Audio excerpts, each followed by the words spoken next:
Good evening, and welcome to Remember Our Struggle. I'm Ariana Eckel, Journeyman Wireman of IBEW Local 124. Tonight, I'm going to speak to you about the National Union of Mine Workers strike of 1984 through 1985 in the UK and their most unlikeliest of allies. The coal industry in Great Britain had been nationalised in 1941, with a notice posted at every coal mine. This colliery is now managed by the National Coal Board on behalf of the people. Mine owners were paid for their property, and management of the mines were transferred to be under the supervision of the National Coal Board, with 4% of the country's workers now being employed by a governmental agency instead of by over 800 different private employers. Fast forward to 1984.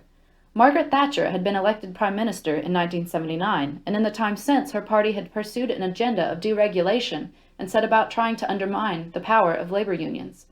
Word got around that the NCB had a list of mines it intended to close, and that it intended to cut coal production by 4 million tons.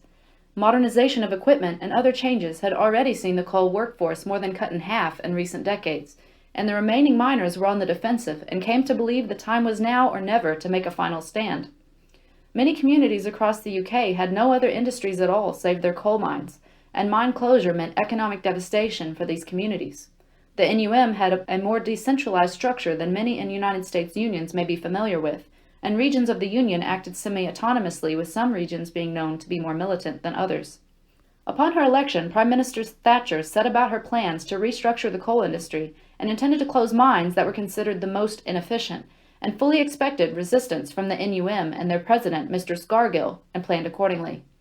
She directed the government to set up a 6-month stockpile of coal and appointed Ian McGregor, whom NUM President Scargill branded as that American butcher of British industries, to the helm of the NCB. Mr. McGregor had already been put at the helm of the national steel industry, and under his tenure the steel workforce had been cut in half in just 2 years, so colliers had good reason to expect similar treatment. Ms. Thatcher also directed the police across the country to prepare for the probability of work stoppages and interruptions. On April 19, 1984, delegates at a special NUM conference voted not to have a national vote on whether to strike, as urged by President Scargill, but instead, the matter was left up to individual regions due to the vote for a national strike only being favored by a small majority of delegates.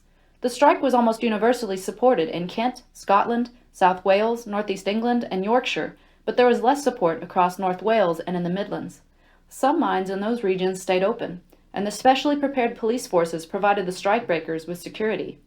Bloody battles ensued in multiple regions between strikers and the police, the most notable being dubbed the Battle of Orgreave, which involved around 5,000 strikers and a similar number of police.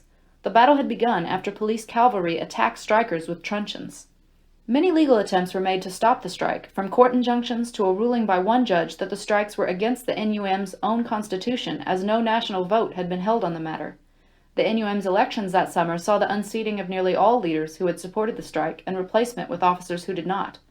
The matter became so divisive that many working miners broke away to form a new union, the Union of Democratic Miners, which Mr. McGregor was all too eager to recognize and work with instead. Although initially supportive of the miners and their fight to defend their livelihoods, public opinion slowly turned against the miners as most of the media coverage concentrated their reporting on the violence, and in many cases exaggerated it and falsely portrayed it as being one-sided. A court injunction then froze the strike funds of the NUM, leading to an economic crisis for striking miners and their families. One of the more interesting aspects of this strike is the tie-in with the nascent British gay rights movement. A group calling itself Lesbians and Gays Support the Miners was organized to fundraise to support striking miner families, and members shook hands on street corners and held other fundraising events, the largest of which was a concert in London dubbed Pits and Perverts. Altogether, 11 LGSM groups were founded, and cumulatively they raised over $96,000 in today's dollars to support strikers. Although the strike ultimately failed, this solidarity proved to be a turning point for LGBT rights in the UK, with the hearts and minds of miners so moved that the union marched at the front of London's Gay Pride Parade in 1985, and was instrumental in the Labour Party's passage of a resolution supporting gay rights that same year. This episode of UK Labour history was dramatized in the 2014 award-winning movie Pride, for anyone out there wanting to learn more about this story. Have a great evening, everyone.